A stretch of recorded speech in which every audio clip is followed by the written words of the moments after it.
Hello friends, இந்த வீடியோவில் என்ன பார்க்கலாம், யாருக்கு என்ன அதிர்ஷ்டம் கிடைக்குமோ அவங்களுக்கு தான் அதிர்ஷ்டம் கிடைக்கும். நம்ம கையில் இருந்தால் கூட பார்த்தீங்கன்னா கை நழுவி போயிடுச்சு அப்படின்னு சொல்லவே சொல்லுவாங்க. அந்த மாதிரி கை நழுவி போகும். கேரளாவில் அப்படி தான் நடந்திருக்கு. இப்போ பார்த்தா ரிட்டையர் ஆன போலீஸ் ஆஃபீஸர் பார்த்திங்கன்னா இவர் இப்போ லாட்ரி சீட்டை வாங்கி வச்சுருந்துருக்காரு. லாட்ரி சீட்டை வாங்கினோடனே அவர் எப்படியோ அந்த லாட்ரி சீட்டை மிஸ் பண்ணிட்டாரு. அது எப்படி போகும்போது தொலைஞ்சி போயிடுச்சு. எப்படியோ குப்பையில் போட்டதுனால தொலைஞ்சி போச்சு. அதில் என்ன ஆச்சரியம்னா 20 கோடி ரூபா அந்த லாட்ரியில் அடிச்சிருக்கு. அதனால் அவர் வருத்தத்தில் இருந்தார். அதனால் யாராவது இந்த லாட்ரி சீட்டை கொண்டு கொடுத்தா அவங்களுக்கு நீங்கள் பரிசு கொடுக்கக்கூடாது, அது என்னோட லாட்ரி சீட்டு அப்படின்னு சொல்லி கொடுத்தாங்க. ஆனால் பார்த்தோன்னா அங்கே என்ன ஆச்சு அப்படின்னா பார்த்தோன்னா கையில் யார் இருக்காங்களோ அவங்களுக்கு கொடுத்தவங்களுக்கு தான் நாங்கள் கொடுப்போம், அப்படி நாங்கள் செய்ய மாட்டோம்னு சொல்லி ரிஜெக்ட் பண்ணிட்டாங்க. இப்போ யாருக்கு கிடச்சிதுன்னா யாரோ ஒருத்தர் ரோட்டில் போகும்போது பார்த்துருக்காரு, ஒரு லாட்ரி சீட்டு கீழே கலந்துருக்கு. உடனே இந்த லாட்ரி சீட்டை பார்த்துருக்காரு. இப்போ உள்ள எண்ணெய் போட்டிருக்கு. அப்போ யாரோ மிஸ் பண்ணியிருக்காங்கன்னு நினச்சி எடுத்திருக்காரு. அதுக்கப்புறம் தான் அவருக்கு அந்த லாட்ரி சீட்டை எடுத்து வைக்கும்போது கண்டிப்பாக தெரியலை, இதில் 20 கோடி ரூபா அடிச்சிருக்கு அப்படின்னு சொல்லிட்டு. அதுக்கப்புறம் அதை எடுத்து கேட்டது தான் பார்த்தீங்கன்னா 20 கோடி ரூபா கிடச்சிருக்கு. அதுக்கப்புறம் அந்த இதை டெபாசிட் பண்ணியிருக்காரு.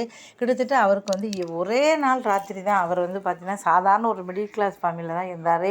ஒரே நாள் ராத்திரியில் அவருக்கு 20 கோடி ரூபா லாட்ரி சீட்டு அப்படியே கிடச்சிருச்சு. பார்த்து அவர் ரொம்ப ஆச்சரியப்பட்டிருக்காரு.